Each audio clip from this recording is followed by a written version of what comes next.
exactly where their teens are, watching Leighton Meester steal the show as Blair Waldorf or Queen Bee you don't want to get stung by. Take a look.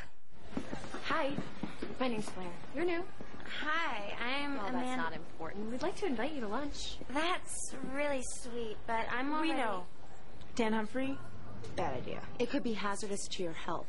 Social, emotional, even physical.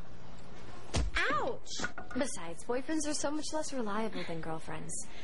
We look out for each other. What do you say? Thanks! Please welcome Leighton Meester.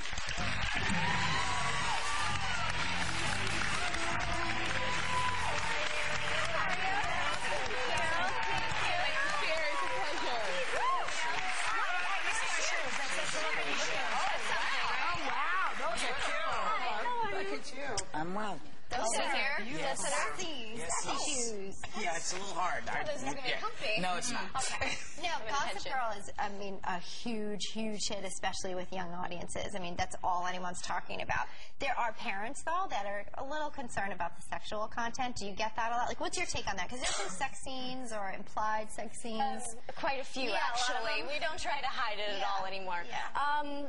Well, I think that if parents are concerned, then they should definitely monitor, but I don't think that we're reckless with it. We definitely show consequences of teen sex and drug use and drinking and, you know, wild nights and and all that fun stuff.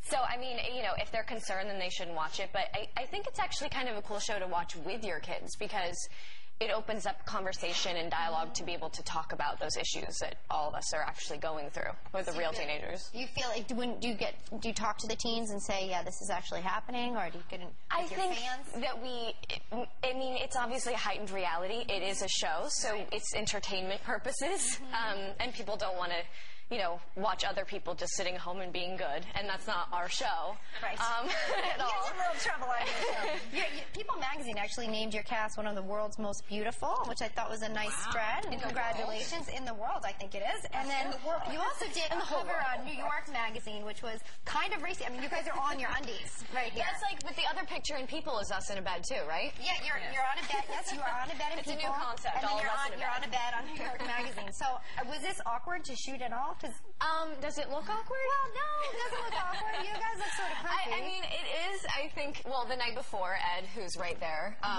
who plays Bad Boy Chuck on the show, he had his band was playing, and we were all out the night before supporting the band. Okay.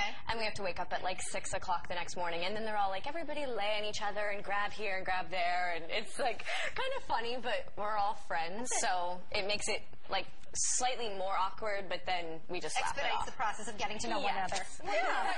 You have been very established before you did Gossip Girls. You were working steadily, but because of the success of Gossip Girls, I mean, you are in every magazine. You are everywhere, girl. How do you handle all the people that blog about you and the attention that you're getting from the media?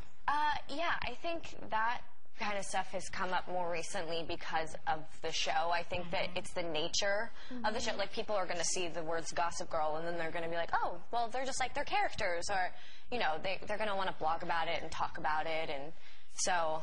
I mean, they love the fashion too, by the way. The fashion, yeah, that's stuff that I don't mind. I'm like, write about that all day long. I mean, but people are constantly shopping off of your show. They see what you're wearing, and then so am I. Yeah. I was reading that they compare your character to, or you in the show, to Joan Collins. Where'd they come up with that one? They do. In Dynasty, yeah. What, do you take your inspiration from Joan Collins? No, I mean, I wore a robe one time that could be like... She once, yeah. It was a very Dynasty robe, but, no, I mean, I think... No. That's not really where I draw my inspiration from. See, the tabloids love this show. Why do they love it so much? I think, like I said, because it's called Gossip Girl. I think people want to gossip, and it's like all of us are the same age. We're all living in New York. They want everybody to think we're all dating or fighting or... And also, too, a lot of people recognize you. You play Justine Chapman on Entourage. Yeah. And you got to do you got to do a duet with Tony Bennett because you play a pop singer on Entourage. How was that, doing a duet with Tony Bennett? That was cool. Oh my gosh. How did you feel doing that? Well, I get so nervous even just thinking about it. It was amazing. He's a living legend. He is great. Yes, he's a living legend. Well, he's still alive, yeah. And you guys are on the streets. You're on the streets of New York. doing the show? You're shooting on the streets of New York? Like so you get the to real see thing. everybody? Yeah, there's a bunch of fans that come up and show their appreciation, mostly actually girls that we're portraying on the show, young Scary. teenagers. They're really out there. Gossip Girl airs Monday nights, and everyone in the audience is going home with season 1 of Gossip Girl on DVD.